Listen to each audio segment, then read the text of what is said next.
आज का ये एपिसोड शुरू करने से पहले एक छोटी सी बात। क्या आप भी अपना पॉडकास्ट बनाने की सोच रहे हैं? तो एंकर ट्राई कीजिए। ये पॉडकास्ट बनाने का सबसे आसान तरीका है। नंबर 1, ये फ्री है। नंबर 2, इसमें कई सारे ऐसे टूल्स हैं जो आपको अपने फोन और कंप्यूटर पर रिकॉर्ड और एडिट करने की फैसिलिटी देते हैं। नंबर 3, आप अपने पॉडकास्ट को डिस्ट्रीब्यूट भी कर सकते हैं, जिससे इसे स्पॉटिफाई और दूसरे प्लेटफॉर्म पर सुना जा सके। तो डाउनलोड कीजिए फ्री एंकर ऐप या विजिट कीजिए anchor.fm पर अपना पॉडकास्ट स्टार्ट करने के लिए। ये तो थी एक छोटी सी जानकारी, और अब शुरू करते हैं एपिसोड का सिलसिला। तो आज के एपिसोड में लीजिए सुनिए ओ हेनरी की लिखी कहानी शहर की आवाज, मेरी यानी समीर गोस्वामी की आवाज में। 25 वर्ष पहले स्कूलों में बच्चे अपना सबक रटा करते थे। पाठ याद करने का ये तरीका किसी पादरी के उपदेश और लकड़ी चीरने की मशीन की थकी हुई आवाज के बीच की आवाज में शुमार किया जा सकता है।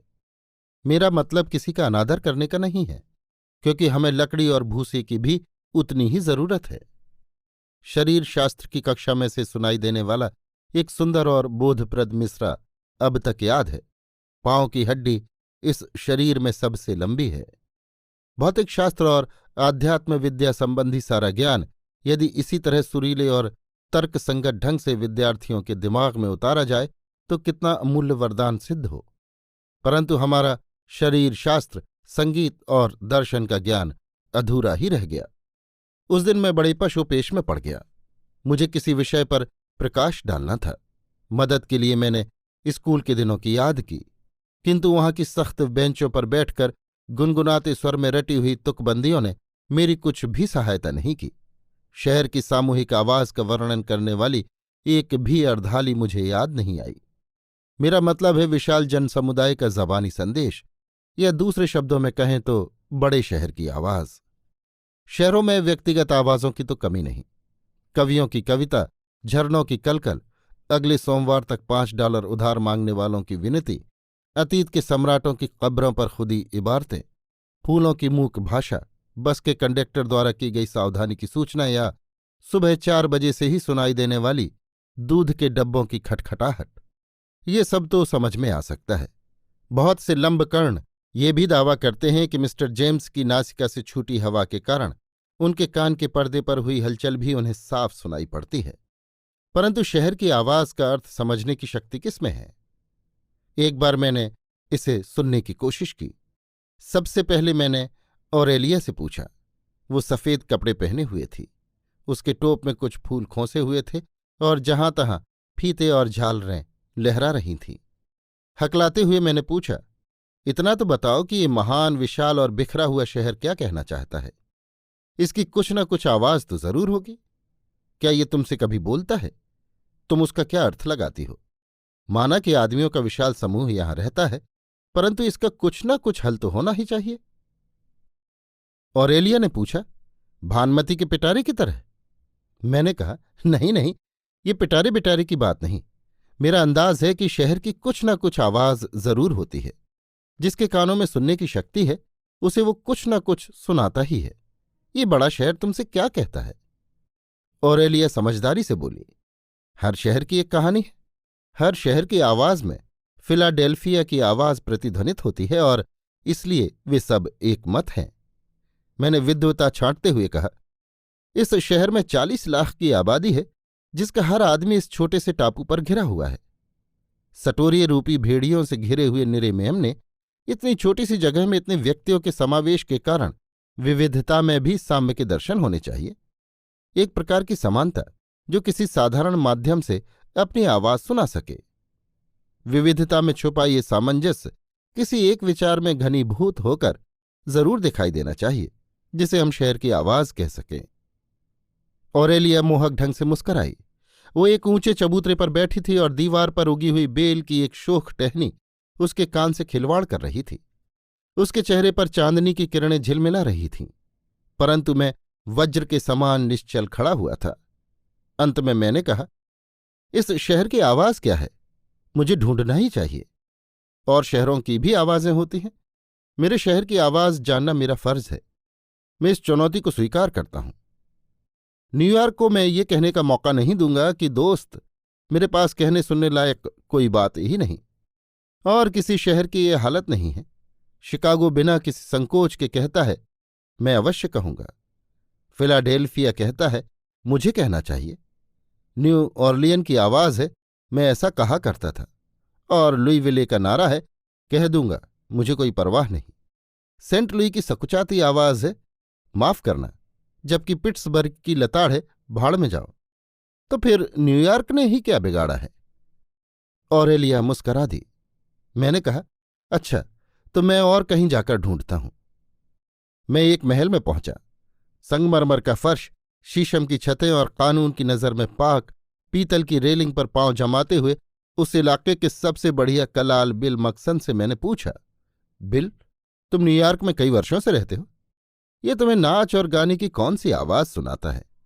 क्या ये कोलाहल कभी एकत्रित होकर तुम्हारे मैखाने में टकराता है, या तुम्हारी इस किलेबंदी पर शहर की आवाज एक चुटकुला बनकर कभी हमला करती है? तुम्हारी शराब में। बिल घबराकर बोल उठा, 1 मिनट के लिए माफ करना, कोई दरवाजे की घंटी बजा रहा है। वो चला गया। फिर कुछ देर बाद ही एक खाली बाल्टी लिए हुए आया और बाल्टी को बियर से भर ले गया। थोड़ी ही देर में फिर वापस आया और बोला, मेम थी, 2 बार घंटी वही बजाती है। शाम के खाने के बाद बियर पीने की उसे आदत है, बच्चे को भी। अगर आप उस गुंडे को ऊंची कुर्सी पर बैठकर बियर पीते हुए देखें। पर माफ करना, तुम क्या मांग रहे थे? 2 बार घंटी की आवाज सुनकर मैं कुछ परेशान हो जाता हूं। हाँ, तो तुमने क्या मांगा था? 1 गिलास जिन? या तुम बेसबॉल का स्कोर जानना चाहते थे? मैंने कहा, 1 गिलास जिंजर एल, और पीकर चुपचाप चलता बना। इसके बाद मैं ब्रॉडवे गया। नुक्कड़ पर ही एक पुलिस के सिपाही से मुठभेड़ हो गई।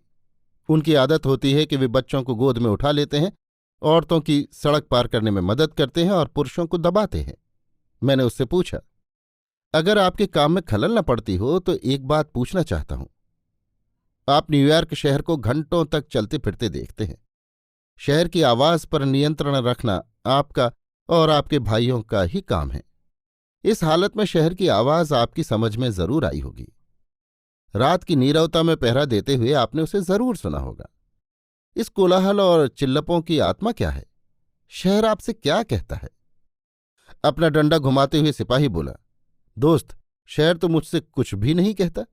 मुझे तो मेरा अफसर आज्ञा देता है। तुम्हारे होश हवास तो कायम है ना? कुछ मिनट यहीं ठहरो और जरा गश्त वालों का ध्यान रखना। सिपाही बराबर की गली के अंधकार में विलीन हो गया। 10 मिनट बाद ही वो वापस लौटा। वो बोला, मेरी शादी पिछले मंगलवार को ही हुई है। तुमने तो दुनिया देखी है। हर रोज रात को 9 बजे वो मुझसे मिलने अगले चौराहे पर आ जाती है और मैं भी किसी न किसी तरह वहां पहुंच ही जाता हूं। कुछ देर पहले तुम क्या पूछ रहे थे? शहर में क्या हो रहा है? विशेष तो कुछ नहीं। थोड़ी दूर चलकर 2-1 छतों पर बगीचे बने हैं। ट्राम की पटरियों का जाल पार करके मैं एक घने बगीचे के इर्द गिर्द घूमने लगा। मुलम्मा चढ़ी हुई चांद की एक बनावटी प्रतिमा अपने आधार पर दर्प से खड़ी हवा के झोंकों से लड़खड़ा रही थी। आकाश का चांद उसे अपनी चांदनी से नहला रहा था। इतने में मेरा एक कवि मित्र दिखाई दिया, जो अस्त व्यस्त बालों पर टोपी दबाए कवित सवैया गुनगुनाता तेजी से जा रहा था। मैंने उसे पकड़ लिया। मैं बोला, बिल, मेरी मदद करो। उसका उपनाम क्लियोन था। मेरे ऊपर शहर की आवाज ढूंढने की जिम्मेदारी आ पड़ी है।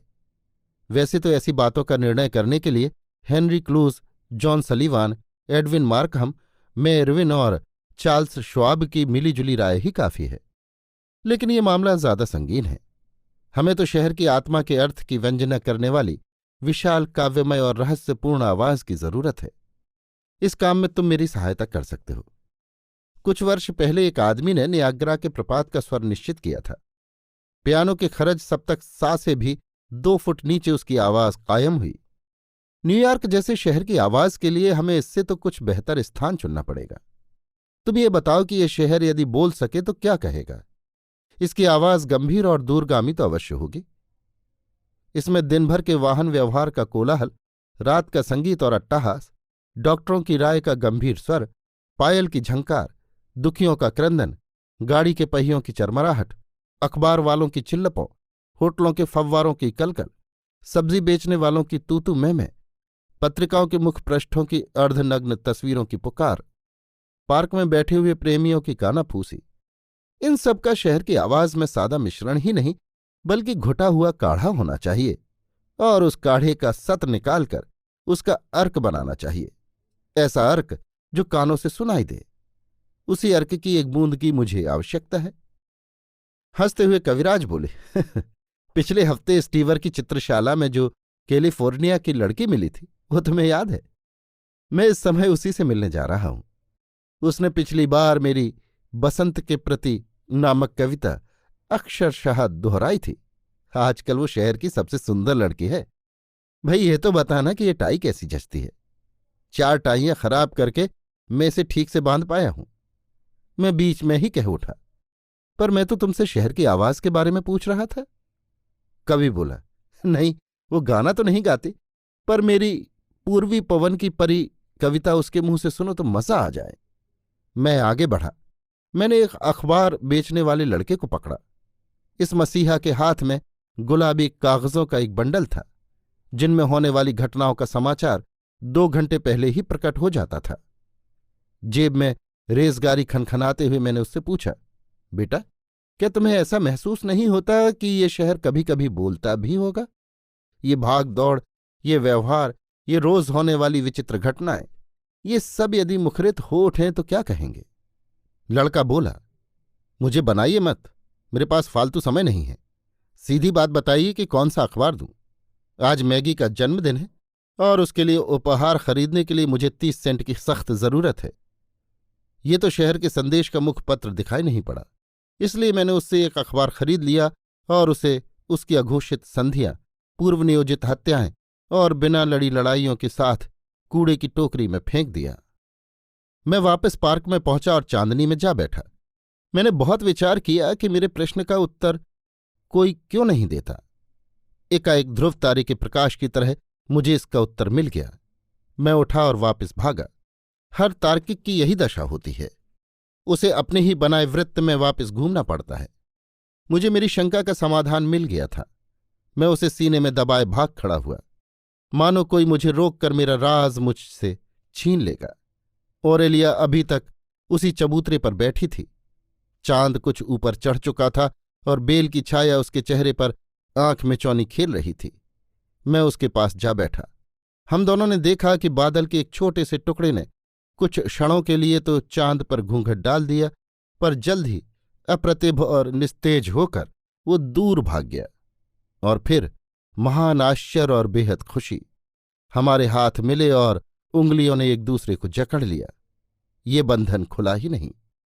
कोई आध घंटे बाद अपनी मादक हंसी चेहरे पर लाकर ओरेलिया बोली, अजीब बात है, पर जब से तुम आए हो तब से एक शब्द भी बोले नहीं।